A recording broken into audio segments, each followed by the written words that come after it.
Hi dears, നമ്മളിതുപോലെ അടിച്ചു വാരി കളയണ ഉണങ്ങിയ കരിയിലയും അതുപോലെ തന്നെ ഇതുപോലെ കളയണ ഒരു പ്ലാസ്റ്റിക് ബോട്ടിലുണ്ടെങ്കിൽ ഗ്രോ ബാഗിൽ നമുക്ക് വളരെ സുഖമായിട്ട് തന്നെ ഉരുളക്കിഴങ്ങ് കൃഷി ചെയ്തെടുക്കാൻ പറ്റും. അപ്പോൾ ഇങ്ങനെ ചെയ്യുമ്പോൾ ഒരുപാട് മണ്ണിൻ്റെ ചിലവ് ആവശ്യം വന്നില്ല കേട്ടോ. അപ്പോൾ നമുക്ക് ഇത് ചെയ്ത് കഴിയുമ്പോൾ ഗ്രോ ബാഗിൻ്റെ വെയിറ്റ് കാണുമ്പോൾ മനസ്സിലാവും. വളരെ കുറച്ച് മണ്ണ് മാത്രം ഉപയോഗിച്ചിട്ട് നമുക്ക് ഈ രീതിയിൽ ഉരുളക്കിഴങ്ങ് കൃഷി ചെയ്തെടുക്കുകയാണെങ്കിൽ വളരെ എളുപ്പമായിട്ട് ഗ്രോ ബാഗ് അങ്ങോട്ടും ഇങ്ങോട്ടും നീക്കി വെക്കാനാണെങ്കിലും അതുപോലെ മണ്ണിൻ്റെ ലഭ്യത കുറവുള്ളവർക്കൊക്കെ വളരെ ഈസി ആയിട്ട് ഉരുളക്കിഴങ്ങ് നട്ടെടുക്കാം. അപ്പോൾ അതിനുവേണ്ടി ഈ കണ്ടതുപോലെ ഒരു ഗ്രോ ബാഗിൽ ആദ്യം തന്നെ ഒരു ലെയർ ഇതുപോലെ കരിയില വെച്ച് കൊടുക്കുക. എന്നിട്ട് അതിൻ്റെ നടുവിലായിട്ട് ഒരു കുപ്പി വെച്ച് കൊടുത്തിട്ടുണ്ട്. അത് രണ്ട് സൈഡും കട്ട് ചെയ്തതാണ്. ഇതുപോലെ ഒരു ലിറ്ററിൻ്റെ കുപ്പിയൊന്നും നമ്മൾ എടുക്കരുത്. അതിനേക്കാൾ വലിപ്പമുള്ള ഇത്രയെങ്കിലും വലിപ്പമുള്ള ഒരു കുപ്പി വേണം നമ്മൾ എടുക്കാനായിട്ട്. എന്നിട്ട് നമ്മൾ അതിലേക്ക് മണ്ണ് നിറച്ച് കൊടുത്തിട്ടുണ്ട്. മണ്ണെന്ന് പറയുമ്പോൾ നമ്മൾ ഒരു പോട്ടി മിക്സ് ഉണ്ടാക്കിയേക്കാണ്. അതിൽ മണ്ണും വരുന്നുണ്ട്. പിന്നെ ചാണകപ്പൊടി, എല്ലുപൊടി നമ്മൾക്ക് ചേർക്കാവുന്നത് ചേർത്ത് കൊടുക്കാം. അതുപോലെ വേപ്പിൻ പിണ്ണാക്ക് ചേർക്കുന്നത് നല്ലതാണ്. ഇനി നമ്മൾ ചാരം കമ്പോസ്റ്റോ കരിയില കമ്പോസ്റ്റോ ഇതിലേതെങ്കിലും ഉണ്ടെങ്കിൽ അതും ചേർത്ത് കൊടുക്കാം കേട്ടോ. അപ്പോൾ ഞാനിപ്പോൾ ഇതിൽ ചാരം കമ്പോസ്റ്റാണ് ചേർത്തിട്ടുള്ളത്. അപ്പോൾ ഇത്രയും ചേർത്തിട്ട് നമ്മളിത് നന്നായിട്ട് നിറച്ച് കൊടുത്തിട്ട് കണ്ട പോലെ തന്നെ ചുറ്റിനും കരിയില വെച്ചിട്ട് നന്നായിട്ട് ടൈറ്റ് ചെയ്ത് കൊടുക്കുക. അപ്പോൾ എന്നിട്ട് നമുക്ക് ആ കുപ്പി ഇതുപോലെ ലേശം ഒന്ന് പൊക്കി വെച്ച് കഴിഞ്ഞാൽ കുറച്ചും കൂടി മണ്ണ് ഇതിങ്ങനെ അതിൽ നമ്മൾ ഇങ്ങനെ കുലുക്കി കൊടുക്കുമ്പോൾ താഴത്തോട്ട് പോകണമെന്നുണ്ടെങ്കിൽ കുറച്ചുകൂടി മണ്ണിട്ടിട്ട് ഒന്ന് ടൈറ്റ് ചെയ്ത് കൊടുക്കാം.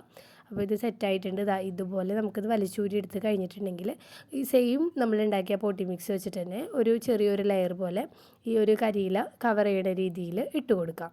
ഇത്ര മാത്രം മണ്ണ് ആവശ്യമുള്ളൂ. ഇനി നമുക്ക് ഇതിലേക്ക് നേരിട്ട് ഉരുളക്കിഴങ്ങ് നടാവുന്നതാണ്. അതിന് മുമ്പായിട്ട് ഇതൊന്ന് നനച്ചു കൊടുക്കണം. ഇനി നമുക്ക് ഗ്രോ ബാഗ് മുഴുവനായിട്ട് നിറക്കേണ്ട ആവശ്യമില്ല. ഇപ്പോൾ ഇതുപോലെ ഒന്ന് മടക്കി വെച്ചിട്ട് ഇത്രയും ഭാഗം മാത്രം നിറച്ചാൽ മതി. ഇനി നമുക്ക് ഉരുളക്കിഴങ്ങ് എടുത്തിട്ട് വരാം കേട്ടോ. അപ്പോൾ ഉരുളക്കിഴങ്ങ് എന്ന് പറയുമ്പോൾ ഇതുപോലെ നമ്മുടെ വീട്ടിൽ വാങ്ങിക്കുമ്പോൾ തന്നെ മുളച്ചിട്ടുണ്ടാവും. നമ്മൾ പ്രത്യേകിച്ച് മുളപ്പിക്കേണ്ട ആവശ്യമൊന്നുമില്ല. ചിലത് വാങ്ങിക്കുമ്പോൾ ഇതുപോലെ മുള ഉള്ളതുണ്ടാവും. പിന്നെ അല്ലെങ്കിൽ വീട്ടിലിരുന്നിട്ട് മുള വന്നതൊക്കെ ഉണ്ടാവുമല്ലോ. അപ്പോൾ ഇതുപോലെ മുളയുള്ള ഭാഗങ്ങൾ നോക്കിയിട്ട് 3ഓ 4ഓ ഒക്കെ ആയിട്ട് ഇതുപോലെ മുറിച്ചിട്ട് നട്ടാൽ മതി. ഒരെണ്ണം മുഴുവനായിട്ട് നടണമെന്നൊന്നുമില്ല. അപ്പോൾ ഇങ്ങനെ ആകുമ്പോൾ നമുക്ക് എത്ര മുളയുള്ള പീസുകളുണ്ടോ അത്രയും തൈകൾ ഉണ്ടാക്കിയെടുക്കാൻ പറ്റും. നമ്മൾ ആ നടുവിൽ മണ്ണ് ഫിൽ ചെയ്ത സ്ഥലത്ത് മാത്രമേ ഉരുളക്കിഴങ്ങ് നടാവൂ. അപ്പോൾ കണ്ടില്ല, നമുക്ക് ഒരു കൈ കൊണ്ട് വളരെ അനായാസം എടുത്ത് പൊക്കാൻ പറ്റിയ രീതിയിലാണ് ഈ ഗ്രോ ബാഗ് ഇരിക്കുന്നത്.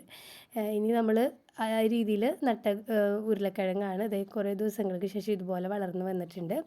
അപ്പോൾ ഇങ്ങനെ വളർന്നു വരുന്ന സമയത്ത് നമ്മൾക്ക് ഇതിൻ്റെ ചുവട്ടിൽ കരിയിലയുടെ ഒരു ലെയർ ഇട്ട് കൊടുക്കാം. അതുപോലെ നമ്മൾ ചെയ്ത പോലെ തന്നെ മണ്ണിൻ്റെ കുറച്ചും ഇട്ട് അത് കവർ ചെയ്ത് വെക്കാം. അപ്പോൾ അങ്ങനെ ഇതിൻ്റെ ആ ഒരു തണ്ട് വളർന്ന് വരുന്നതിനനുസരിച്ച് നമ്മൾ ഇട്ട് കൊടുത്താൽ ആ തണ്ടിന് ഇതുപോലെ ചാഞ്ഞു പോകുമ്പോൾ ഒരു സപ്പോർട്ട് കിട്ടും കേട്ടോ. അപ്പോൾ അതിന് വേണ്ടിയാണ് നമ്മൾ ആദ്യമേ തന്നെ ഗ്രോ ബാഗ് മുഴുവനായിട്ട് നിറക്കാത്തത്. ഇപ്പോൾ നമ്മുടെ ഈ ഒരു ഗ്രോ ബാഗിൽ അതുപോലെ ചെയ്ത് കൊടുക്കേണ്ട സമയമായിട്ടുണ്ട്. തണ്ടുകളൊക്കെ ചാഞ്ഞു വരുന്ന കാണാം. അപ്പോൾ വളരെ നല്ല രീതിയിൽ തന്നെ ഒരുപാട് മണ്ണിൻ്റെ ചിലവൊന്നും ഇല്ലാതെ തന്നെ നമുക്കിത് വളർത്തിയെടുക്കാൻ പറ്റിയിട്ടുണ്ട്. ഇനി ഇത് നമുക്ക് വിളവെടുപ്പിൻ്റെ സമയമാകുമ്പോൾ ഈ തണ്ടുകൾ മുഴുവൻ പഴുത്ത് ഇങ്ങനെ വാടി പോകും. ആ ഒരു സമയമാകുമ്പോഴാണ് നമുക്കിത് വിളവെടുക്കാറായി എന്ന് മനസ്സിലാവുക.